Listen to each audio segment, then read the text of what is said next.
जो रघुवर चरण अनुरागी, वही गुण के गुणवान है और वही बड़भागी है जो उस प्रभु के चरणों का अनुरागी है। उनका अनुरागी कौन होगा? वो आप जैसे भगत, आप जैसे आस्थावान, जिनकी श्रद्धा उस मालिक में है, जो पहुंच जाना चाहते हैं वापिस जहां से ये आए थे।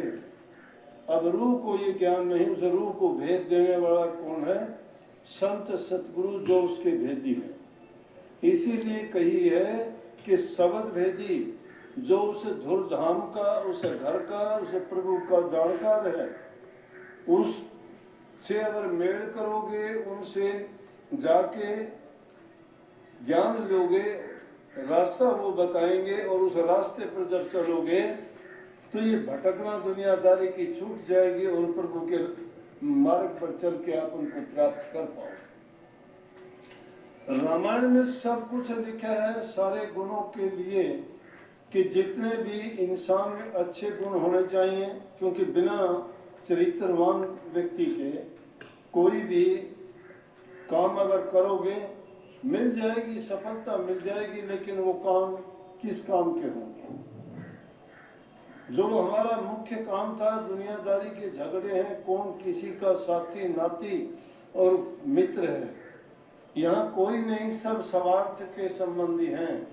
लेकिन प्रभु की भक्ति करने में हमें बड़ा जोर लगता है, उसमें बड़ी कठिनता परेशानियां हमारे सामने पेश आती है, उसमें मन नहीं लगता।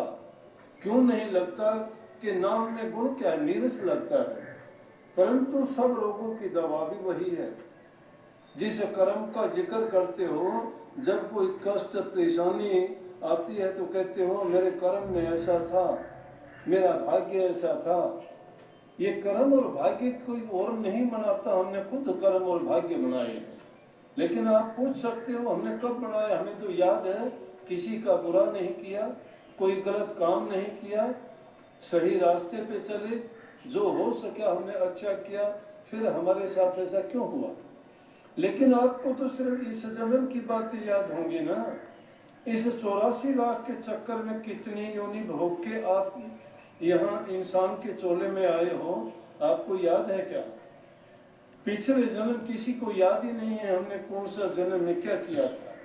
किसी को याद नहीं हम किस घर में, किस जाति में, किस प्रदेश में पैदा हुए थे। ना हमें अपने कर्मों की याद है कि हमने कौन कौन से वहाँ कर्म किए थे।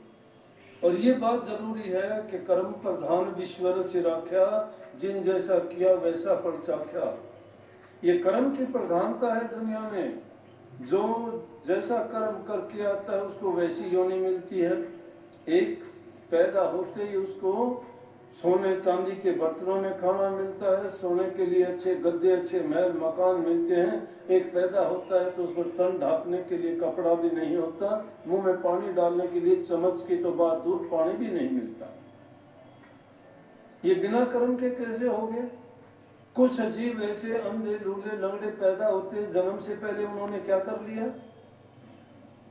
इसका मतलब यह है कि पहले कोई ना कोई कर्म था उसका। जिसने अच्छे कर्म किए, जिसने अच्छे कर्म किए राजा बाबू सेठ साहूकार बन के आया। जिसने खोटे मंदे कर्म किए अंधा लूला लंगड़ा भिखारी मंगता और रोगी बन के आया, अपने कर्मों को भोगता है। दोष किसको देना? दोष किसी को नहीं। इन कर्मों को सुधारने के लिए ही तो महापुरुषों की खोज करते हैं। महापुरुषों की संगत में जाके महापुरुष आपको क्या देंगे? हम शायद संसारी पदार्थों को देना लेना मानते हैं कि उसने क्या दे दिया, और संतों के पास भी इसीलिए जाते हैं। कोई ब्याह शादी के लिए लड़के की शादी हो जाए, कोई नौकरी रोजगार के लिए कहता है, कोई कहता है कि रोग से निवृत्ति हो जाए, कोई कहता है मुझे ये मिल जाए। संसार की चीजों के लिए, उन्हीं के लिए भागे फिरते हैं। पूरा जीवन भागते भागते दौड़ते दौड़ते परेशानियों में खो देते हैं, लेकिन जो काम करना चाहिए था उसको भूल जाते। इसीलिए तुलसी साहब जी ने मजबूर होकर कही कि सोई गुण के सोई बड़भागी, कि इन सब में बड़भागी तो वही है।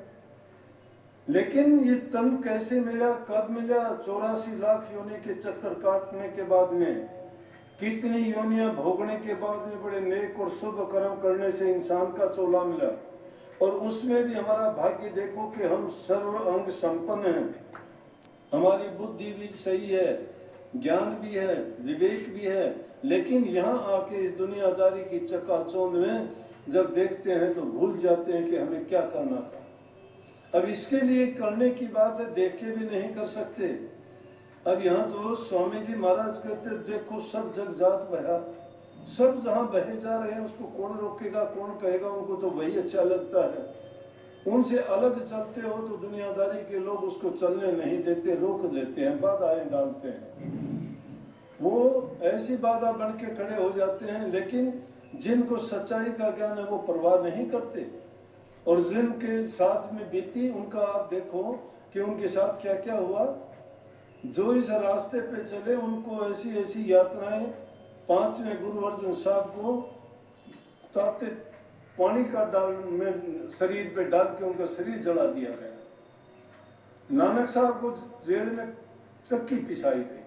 शम्स तबरेज के साथ क्या हुआ, पलटू साहब को ताते तेल के कढ़ाई में डाल दिया गया। ऐसा सुना है कि कोई भी, कबीर साहब के साथ क्या हुआ कि कितनी बार बेड़ियों में बांध के उनको समुद्र में डाल दिया गया, लेकिन उनका कुछ भी नहीं बिगाड़ पाए, क्योंकि नाम की शक्ति का वहां पता लगता है। उसका सहारा जो ले लेता है वो उसको डूबने नहीं देता। इसलिए कोई भी कर्म, चाहे शरीर का हो, चाहे मन का हो, चाहे वो आध्यात्मिक हो, सब लोगों का दवाई है उस प्रभु की भक्ति के नाम का। और उसका नाम लेके जब आप एकाग्रचित उसको याद करते हो तो हर जगह हर समय आपके लिए मौजूद रहते हैं। परंतु इंसान क्या है, इसकी बुद्धि काम नहीं करती। क्यों नहीं करती, ये मानता ही नहीं है। मानता कब है, या तो इसको रोग लग जाए, या इसको कोई तकलीफ हो, या कोई परेशानी हो, फिर तो याद करता है। इसलिए दुख के समय तो याद कर लेगा, सुख के समय याद नहीं करता। तो जो सुख के समय प्रभु को याद करता है वो आदमी कभी दुख नहीं पाता, उसको कभी कष्ट नहीं होता। कष्ट कब होता है, जब सुख के समय तो याद नहीं करता, और दुख जब आता है फिर प्रभु को याद, प्रभु भी उस टाइम में आपकी मदद नहीं करेगा। तो क्या लिखा, कहते तुलसी साहब कहते हैं, जब लग जरा रोग नहीं आया, जब लग काल कृषि नहीं काया, जब लग बिकल बही नहीं बाणी, भज ले रे मन सारंग पानी, अब नहीं बची बची कब भाई, अब अंत न भजिया जाई, ये तेरा अवसर ये तेरी वार, फिर नहीं पावे ऐसा पार। फिर ऐसा मौका नहीं मिलना जो आज मिला हुआ है, क्योंकि ये समय जो बीतता जा रहा है, समय के साथ हमारा शरीर भी क्षीण हो जाएगा, बलहीन हो जाएगा, मन विचार बदल जाएंगे, और कुछ करने लायक जब नहीं रहेंगे तो क्या करेंगे उस समय में। करने का समय जब होता है जब हम भूल बैठते हैं, करते नहीं। इसलिए अच्छे गुणों को अपनाओ, अच्छी बातों को अपनाओ, और किसी का अहित ना करो, बुराई ना करो, पाप कर्म ना करो। क्योंकि जो भी, अगर हम किसी की बुराई करते हैं, पाप कर्म करते हैं, चोरी छल कपट बेईमानियां करते हैं, उससे क्या होता है कि हमारे मन की मलिनता आ जाती है। पाप कर्म करते करते हम वो ऐसी मलिन वासनाएं हो जाती हैं कि हम ये जानते ही नहीं कि हम पाप कर रहे हैं, कोई अपराध कर रहे हैं। पापी आदमी पाप करते करते अपराध बोध नहीं रहता उसको, लेकिन एक नेक कर्म करने वाला आदमी जब नेकी के रास्ते पर चलता है, वो उस नेकी का महत्व समझता है, वो अपने कष्ट को कष्ट नहीं मानता, और बिना कष्ट माने उसको सत्य की ताकत मिलती है। सत्य की ताकत क्या है, जो उसका आसरा ले लेता है उसमें अपने आप ही वो शक्ति, ये शक्ति ना कोई खाने पीने में है, शरीर को मोटा ताजा करना कोई ताकत नहीं है। आदमी के अंदर मानसिक आत्मिक शक्ति होनी चाहिए।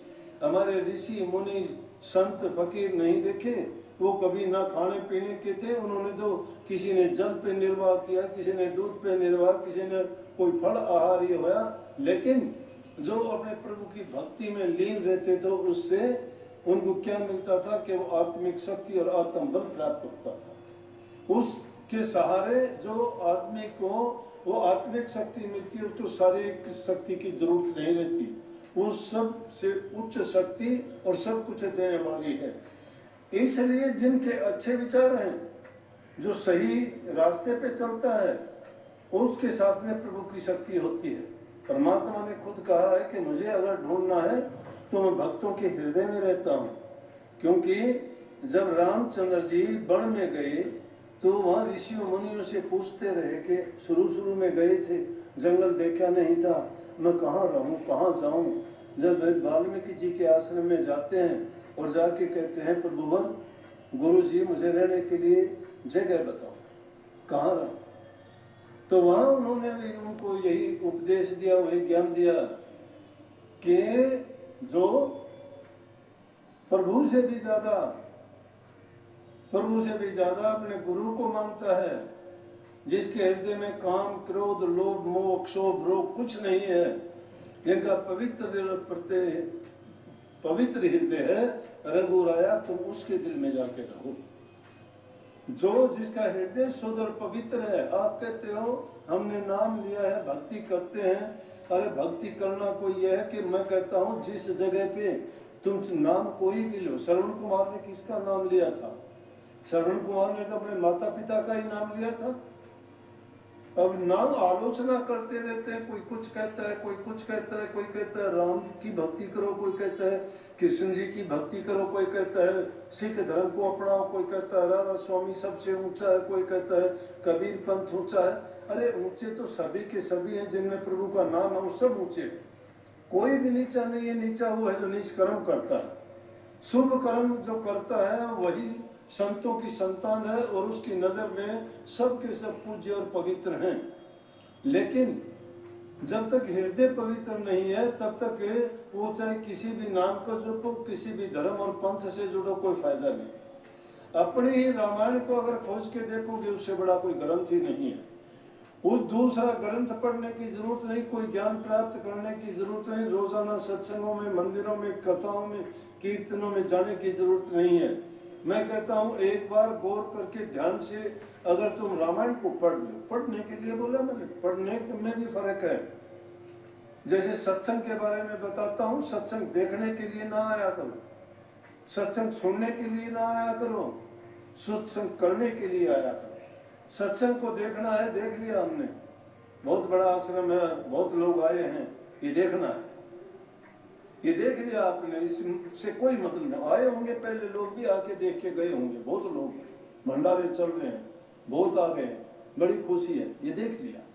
सुनने के लिए भी आए हो, सभी सुन रहे हो, आप रोजाना सुनते हो, आज नई बात नहीं है। लेकिन सुन के क्या करते हो, गुणते हो क्या?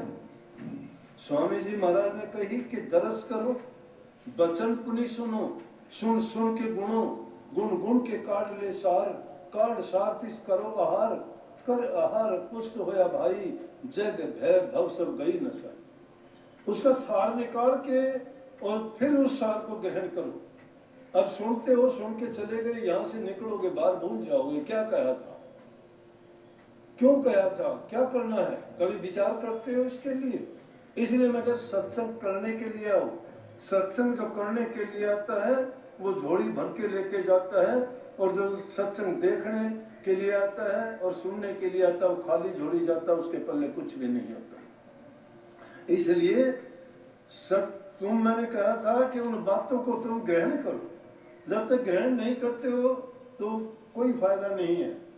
जब वो बातें उन पर चलना शुरू कर दोगे, अब कह दिया कि क्रोध ना करो, उनके बारे में भी सोचने की बहुत के काम में ना फंसो, लोभ और मोह में ना फंसो, दुनियादारी के काम है, ये हमारा धर्म है, परिवार है हमारा, संतान है हमारी, जिम्मेवारियां हैं हमारी, उनके लिए काम करो, लेकिन कैसा? ईमानदारी के साथ, सच्चाई के साथ, झूठ कपट का नहीं। अब कोई आके कह देता है, एक बहन थी कहने लगी कि आप तो कहते हो कि तुम बच्चों को अच्छे संस्कार दो, मैंने बहुत अच्छा अब बच्चों को सिखाया बताया, लेकिन क्या करूं, बच्चा मानता ही नहीं, आप इसका समाधान करो। मैं कहा कि समाधान कहाँ से बताऊं, ये बात बड़ी गहरी बात चली जाती है। जब मकान की नींव रखते हो, उस नींव को रखने से पहले आप सोचते हो इसमें अच्छी इसकी नींव पक्की करूं, अगर नींव कच्ची रह जाएगी तो भवन गिर जाएगा, क्या तुम बच्चों को, संतान को पैदा करने से पहले देखते हो आपके विचार कैसे हैं, आपके ख्याल कैसे हैं, आपने खाया क्या था,